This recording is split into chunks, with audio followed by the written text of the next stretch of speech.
ये चैनल केवल मनोरंजन के लिए है।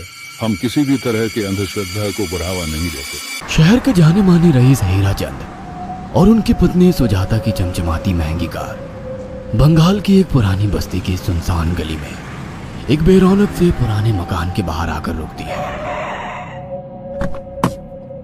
सुजाता, ये तुम मुझे किस जगह लेकर आई हो? ये तो कोई गरीबों की बस्ती लगती है। यहाँ ऐसा क्या है? हीराचंद के कुछ भी समझ में नहीं आ रहा था कि सुजाता उसे ऐसी अजीब सी जगह क्यों लाई है, जिस मकान में दिन में भी अंधेरा दिख रहा था और धुआं उठ रहा था। आप मेरे साथ अंदर चलिए, सब समझ जाएंगे। यहाँ हमारी हर समस्या का समाधान मिलेगा। सुजाता और हीराचंद आशंकित कदमों से उस मकान में दाखिल होते हैं। तभी उन्हें किसी महिला की बाहरी आवाज सुनाई पड़ती है। चले आओ, चले आओ। हीराचंद ने देखा कि उस मकान के अंदर अंधेरा था। अचानक हीराचंद की निगाह एक कमरे की ओर पड़ी, जिसके अंदर हल्की हल्की सी रोशनी आ रही थी और उस कमरे के अंदर से धुआं उठ रहा था। शायद उस कमरे के अंदर आग जल रही थी। है? ये किसकी आवाज है?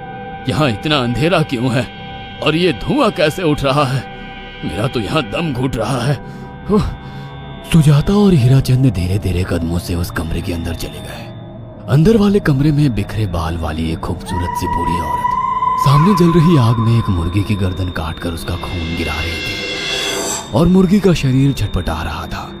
ये देखकर सुजाता को उबकाई आने लगी। हीराचंद ने सुजाता की ओर देखकर कहा, तुम ही मुझे यहाँ लेकर आई हो और खुद ही घबरा रही हो। कौन है ये भयानक सी शक्ल वाली औरत और हम यहाँ क्यों आए हैं? अचानक उस औरत ने एक झटके में मुर्गे की गर्दन धड़ से अलग कर दी। ये देखकर सुजाता के मुंह से चीख निकल गई और सेठ हीराचंद भी सहम गया। वो बहुत डरावना नजारा था। ये अघोरा ताई हैं। ये हमें अपनी काली तंत्र विद्या से संतान सुख प्रदान कर सकती हैं। इसलिए मैं आपको यहाँ लेकर आई हूँ। कैसी बात करती हो? जहाँ बड़े से बड़े डॉक्टर सफल नहीं हुए, वहाँ ये मामूली औरत क्या कर लेगी? हीराचंद की बात सुनकर अघोरी ताई ने गुस्से से हीराचंद की ओर देखकर कहा, नादान हीराचंद, काली विद्या में इतनी शक्ति है कि मरे को भी जिंदा कर दे। संतान पैदा कराना कौन सा मुश्किल है? तुम्हें मेरा नाम कैसे पता? क्या तुम सच में हमें संतान सुख दिला सकती हो? तुम जितनी दौलत मांगोगी मिल जाएगी, अगर ये संभव है तो। संतान का नाम सुनते ही हीराचंद की आंखों में चमक आ गई। वह संतान के लिए कुछ भी कर सकता था। तुम लोगों को मुझे एक नवजात शिशु लाकर देना होगा। मैं उस शिशु की बलि चढ़ा दूंगी और फिर वही शिशु तुम्हारे घर में फिर से जन्म लेगा। नवजात शिशु की बलि का नाम सुनते ही सुजाता और हरिचंद डर के मारे सिहर गए, पर उनकी आंखों में उनकी संतान का सपना ज्यादा बड़ा था। वो सब करने को तैयार थे। अघोरा ताई, आप जैसा कहेंगे हम वैसा करेंगे। बस हमें संतान सुख दिला दो। बिना वारिस के हमारी दौलत किस काम की? संतान सुख के लिए अंधे हो चुके सुजाता और हरिचंद अपनी नौकरानी शीला से एक नवजात बच्ची चोरी करवा के अघोरी ताई को दे देते हैं।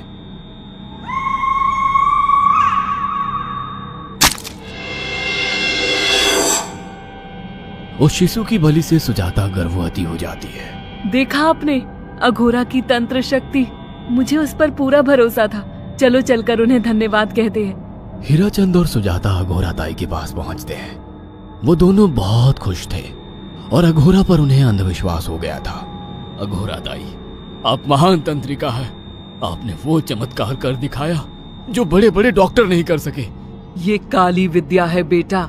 अगर तुम दोनों चाहो तो मैं इस विद्या से तुम दोनों को हमेशा के लिए जवान बना सकती हूँ। क्या सच में ऐसा संभव है? हाँ बिल्कुल, पर इसके लिए तुम्हें जवान लड़के और लड़कियों की बलि चढ़ानी होगी। तुम उन्हें यहाँ तक लाओ, बाकी मैं देख लूंगी। जवान रहने की लालच में अंधे सुजाता और हरिचंद एक अनाथ आश्रमों से हर रोज एक लड़की या लड़के को गोद लेने के बहाने अघोरी के पास बलि चढ़ाने ले जाने लगे। और एक दिन अघोरी ताई ने हीराचंद और सुजाता से इंसानी मांस खाने को कहा। पूरी तरह से इंसान से हैवान बन चुके अब वो दोनों इंसानी मांस खाने के लिए तैयार भी हो गए। ये गर्म खून और मांस खाकर तुम लोगों की उम्र भी बढ़ जाएगी। खाओ इसे। हाँ, सच में ये इंसानी मांस बड़ा स्वादिष्ट है। अघोरा ने अपनी बातों में फंसाकर सुजाता और हरिचंद को नरभक्षी बना दिया था। वो तीनों हर दिन बलि चढ़ाकर खून पीकर मांस खाने लगे। नौकरानी शीला भी नए शिकार लाने में उनकी मदद करती थी, मगर एक दिन शीला को शिकार नहीं मिला। मेम साहब, आज एक भी शिकार हाथ नहीं लगा और मैं बहुत थक गई हूँ और घर जाकर थोड़ा आराम करना चाहती हूँ।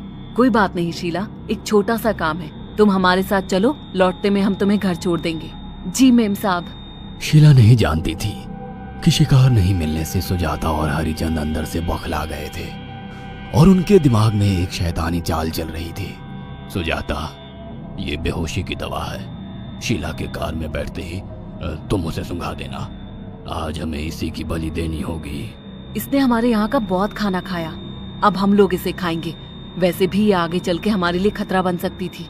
कार में बैठते ही सुजाता शीला को बेहोश कर देती है और वो लोग सीधे अघोरी ताई के यहाँ पहुंच जाते हैं, जहाँ अघोरी ताई शीला की बलि चढ़ा देती है और तीनों मिलकर उसे नोच कर खाते हैं। अघोरी ताई, हमको बलि चढ़ाते हुए पूरा 1 साल हो गया है। हमारा बेटा भी साल भर का हो चुका है। अब और कितनी बलि देनी होगी? बस एक आखिरी क्रिया और बची है, उसके बाद तुम दोनों हमेशा के लिए जवान हो जाओगे। कैसी क्रिया अघोरा ताई? 3 दिन बाद सूर्य ग्रहण है, हमें पास के घने जंगल में एक विशेष क्रिया करनी होगी। उसके बाद तुम लोग कभी बूढ़े नहीं होगे। कितना अच्छा होगा, हम हमेशा जवान रहेंगे और सालों साल तक अपनी दौलत से ऐश करेंगे। हाँ, सच कहा। अघोरा ताई ने हमारे हर सपने पूरे कर दिए। 3 दिन बाद बंगाल के बियाबान जंगल में कोहरे और ओस से भीगे पेड़ों के बीच एक घने बरगद की बेलों पर कटे इंसानी सिर लटक रहे थे, जिसमें से खून टपक रहा था। काले जादू का सामान भी रखा था। कितनी भयानक जगह है ये, हर तरफ कटे हुए सर लटक रहे हैं। थोड़ी देर में सब समझ जाओगे। बैठ जाओ और मेरे साथ ये मंत्र दोहराओ। ओ, अघोरा, ये किन लोगों की कटी हुई गर्दनें हैं? आप यहाँ क्या करने वाली हो? हीराचंद की बात सुनकर अघोरा जोर जोर से हंसने लगी और उसने एक शैतानी हंसी हंसते हुए हीराचंद की ओर देखकर कहा, तुम जैसे ही लोगों ने अपनी इच्छाओं को पूरा करने के लिए इन लोगों की बलि चढ़वाई है और फायदा उठाया है। अब तुम दोनों आंखें बंद करके यहाँ बैठ जाओ और मेरे साथ मंत्रों को दोहराते जाओ। अघोरा ने सुजाता और हरिचंद को वशीकरण मंत्र और काले जादू के इस्तेमाल से सम्मोहित कर दिया और देखते ही देखते वो एक भयानक डायन में बदल गई और चीखती हुई बोली, अब मैं तुम दोनों की बलि चढ़ाकर अमर हो जाऊंगी, क्योंकि तुम लोगों ने 100 लोगों की बलि का खून पिया है। देखते ही देखते उस डायन ने फरसे से एक एक करके सुजाता और हरिचंद की गर्दन काटकर जल रही आग में बलि चढ़ा दी और उनका गर्म खून पीने लगी। जब तक तुम जैसे मूर्ख और लालची लोग अपने फायदे के लिए दूसरों को मेरे पास लाते रहेंगे, मैं उनका फायदा उठाकर ऐसे ही उनकी बलि चढ़ाती रहूंगी। दरअसल अघोरा एक डायन थी और अपना स्वार्थ पूरा करने के लिए उसने हीराचंद और सुजाता की लालच का फायदा उठाकर उनकी भी बलि चढ़ा दी। बुरे काम का बुरा ही नतीजा मिलता है। दोस्तों, कैसी लगी आज की कहानी?